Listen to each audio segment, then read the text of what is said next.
Bonjour à toi jeune fan de One Piece, aujourd'hui nous nous retrouvons pour une nouvelle théorie sur le démon possédant Kaido. C'est parti.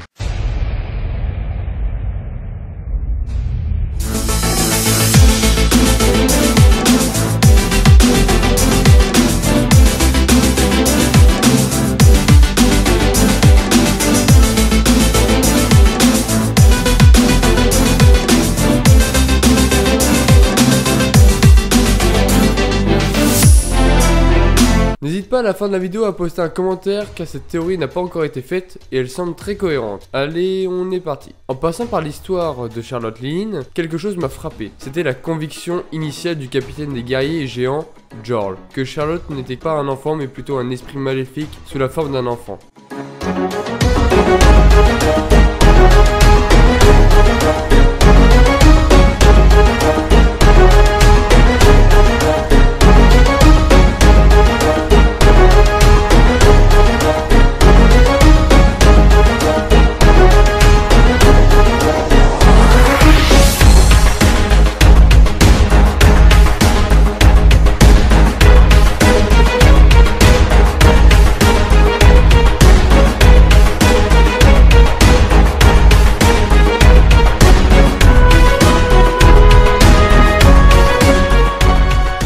Il y a beaucoup de commentaires dans One Piece sur les mauvais esprits, la lame maudite de Zoro, Akuba, etc.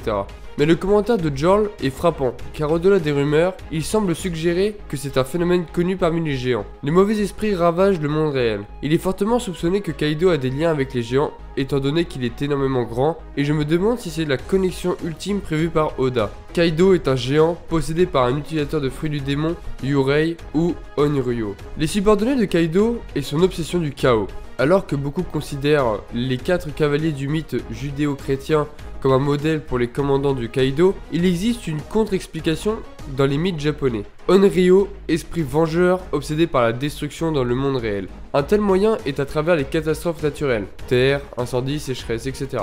qui s'alignent parfaitement avec le commandant Jack, la sécheresse et potentiellement les autres. En plus de cela, regardons les intérêts philosophiques de Kaido, provoquant le chaos pour le bien du chaos. Tel est le comportement d'un Onryo qui veut finalement voir autant de destruction que de désarroi que possible. Le passe-temps du suicide de Kaido. Jusqu'à présent, il semble que la plupart des fans ont pris cela comme un simple testament de force. Kaido est si puissant que la seule façon dont il peut se divertir est d'essayer de se suicider. Mais cela ne pouvait pas non plus être expliqué par Kaido. Voulant vraiment mourir, être débarrassé de la chose, personne qui le possède. Le fait que les armes et les chaînes se rompent en le touchant pourrait avoir un lien à voir avec sa propre constitution.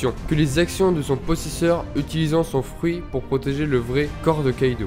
La présence de la possession géante dans One Piece. Bien sûr, Kaido n'essaierait pas de se tuer si l'être qui le possédait était en plein contrôle. C'est pourquoi je ne pense pas que cela définisse totalement ce qu'il va faire. S'il y a quelque chose, il y a bien un moment dans One Piece qui explique bien cela dans l'utilisation par Moria du cadavre d'Oz.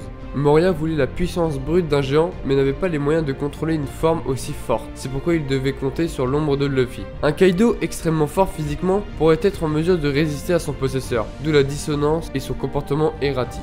Il y a certainement un secret à la force de Kaido. Nous sommes amenés à croire qu'il est indestructible et intransigeant. Et pourtant, Shanks l'empêche avec succès de s'aventurer à Marineford. Cela ne prouve pas qu'il est possédé par un démon, mais indique que les choses qu'on nous a dites à propos de Kaido ne correspondent pas jusqu'à présent. Son intérêt pour les Zoan. Onryo sont des misanthropes obsédés par les gens tourmentés. Compte tenu de leur comportement farouche pour les humains, Kaido ne voudrait pas le moindre équipage humain. Un groupe de bêtes sauvages plus investis dans le chaos que n'importe quel autre civil, c'est ce que veut Kaido. De même, Kaido est une bête géante qui a été dépouillé de lui-même pour être le jouet de la personne qui le possède. Parlons aussi des images que nous voyons quand nous parlons des 4 empereurs. Kaido était représenté par une personne qui, aujourd'hui, ne ressemble absolument pas à Kaido. Serait-ce l'utilisateur à l'intérieur de Kaido? De plus, avec les cornes qu'il possède, cela pourrait faire référence à de nombreux démons que nous voyons et non aux dragons comme beaucoup de théories avaient été mentionnées. Donc voilà les gars, c'est tout pour cette théorie. Si elle t'a plu, n'hésite pas à laisser un commentaire et à t'abonner à la chaîne et un petit like à la fin de la vidéo. Et je te dis à la fois prochaine sur la chaîne du grand Ito Yusan. À la prochaine.